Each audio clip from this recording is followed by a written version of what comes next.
Good morning, students. In this video lecture, we'll talk about the concept of business forecasting. Business forecasting is an act of predicting the future economic conditions on the basis of past and present information. It refers to the technique of taking a prospective view of things likely to shape the turn of things in foreseeable future. It means business forecasting is a measure with which the organizations are able to predict meaningfully the things or events which may likely take place for their products or strategic business unit in the near future. Business forecasting involves analyzing the past and present economic conditions. The past and present economic conditions are analyzed systematically to predict the future course of events which may likely to shape the business trend in the near future. The past and present economic conditions may include the size of the firm or organization and its contribution towards the growth of the segment or industry, the contribution of the segment or industry towards the growth of the economy in a nation. It may also include the phase of economic cycle, either recession, boom, or depression. It may also include the concepts such as gross national product, gross domestic product, and disposable income. The economic parameters or conditions are pretty important to be analyzed in order to understand systematically and coherently the progression which the industry and the organization is going through with the help of many parameters. After analyzing, the organization can identify the basis of business forecasting more accurately. Business forecasting is very purposeful. It has many roles and dimensions. Business forecasting serves as the basis of planning. Planning is considered as the first step by any organization towards achieving its goals and objectives. Planning results into formulation of many methodologies or actionable strategies. Thus, business forecasting helps in identifying the main planning premise more accurately.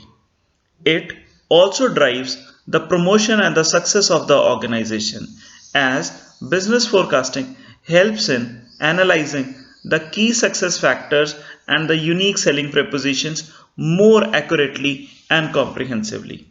If the organization can identify and choose their key success factors and unique selling propositions more accurately and comprehensively, they will be able to understand the underlying dynamics more precisely. By doing so, they'll be able to promote the interest of the organization in the earnest manner. Then the organization may be able to achieve their vision and mission more comprehensively. It also facilitates the managerial control and coordination within the organization. Business forecasting facilitates the role of coordination and control at the intra and interdepartment level within an organization more emphatically. Thus, it helps the organization to achieve higher efficiency and effectiveness preposition.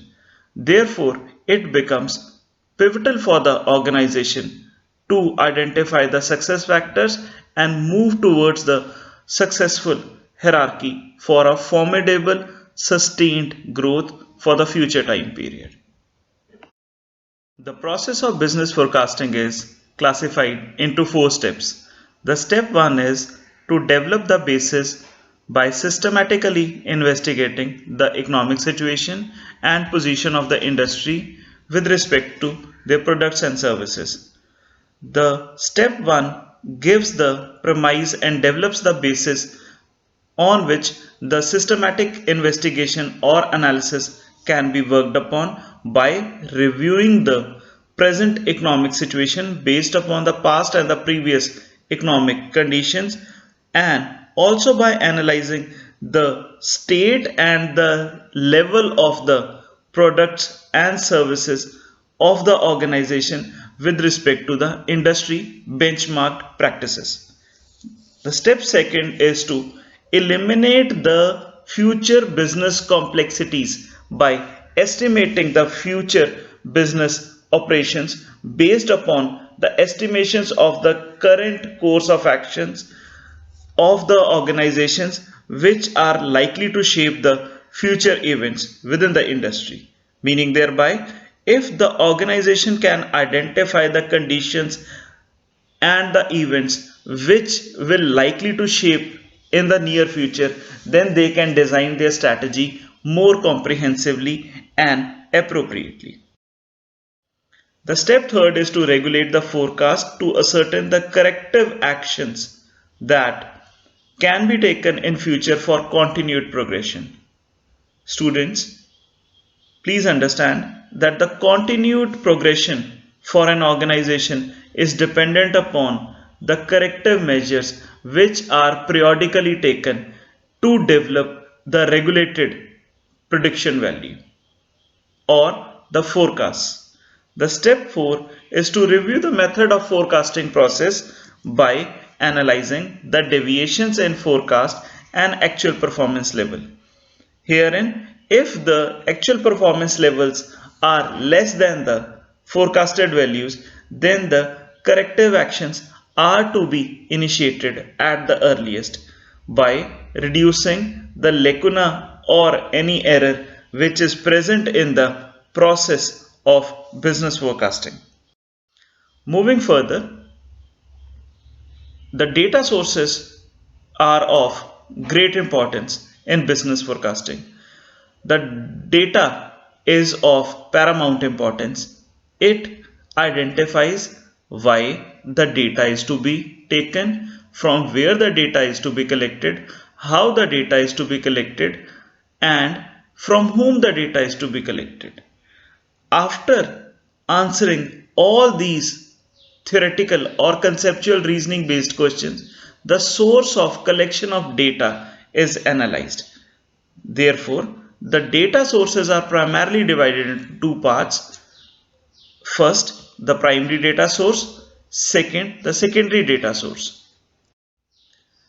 The primary data sources are the unpublished first-hand data sources collected by the investigator or researcher through personal interviews, questionnaires, and observations. Personal interview is a technique where the researcher interviews the resource person with the questions written in a structured or a semi structured form.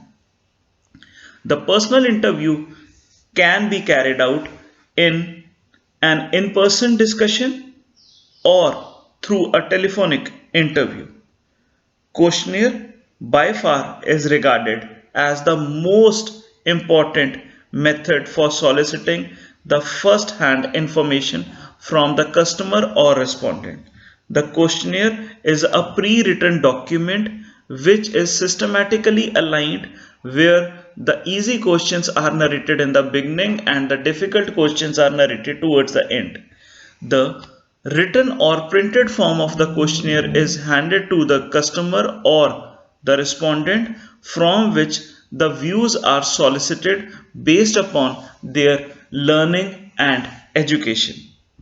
Number third, observation is a non-verbal technique wherein the researcher or the investigator tries to judge the non-verbal cues or the behavior of the consumer or respondents or a group of respondents by analyzing their non-verbal gestures and behavior, then records their own observation for particular information sharing.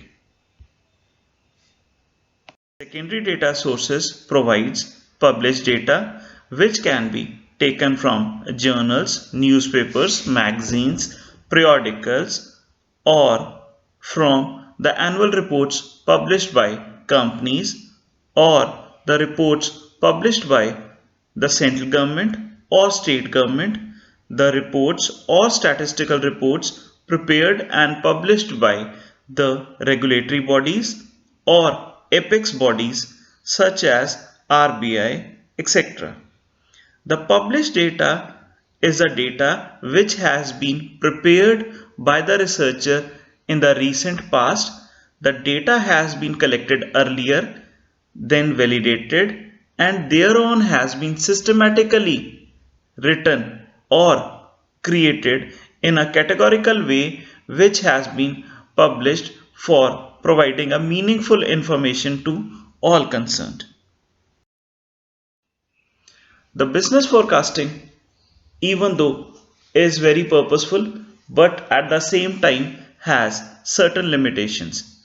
Some ideologists presume that it's an unnecessary exercise with absolute misuse of time, energy, and money because we cannot certainly predict the future things with pinpoint accuracy.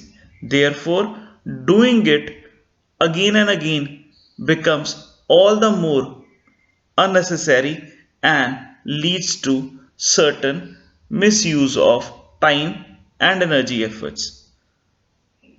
Forecasting is also influenced by the bias of the forecaster. If the forecaster is pessimistic or of optimistic attitude, the same behavioral bias will percolate into the forecasting process which the forecaster is undertaking.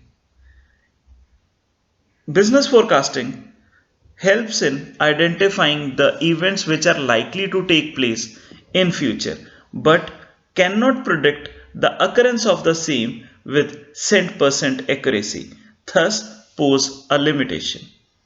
Students, with this we end the video lecture on business forecasting. In the next video lecture, we'll talk about the methods of business forecasting.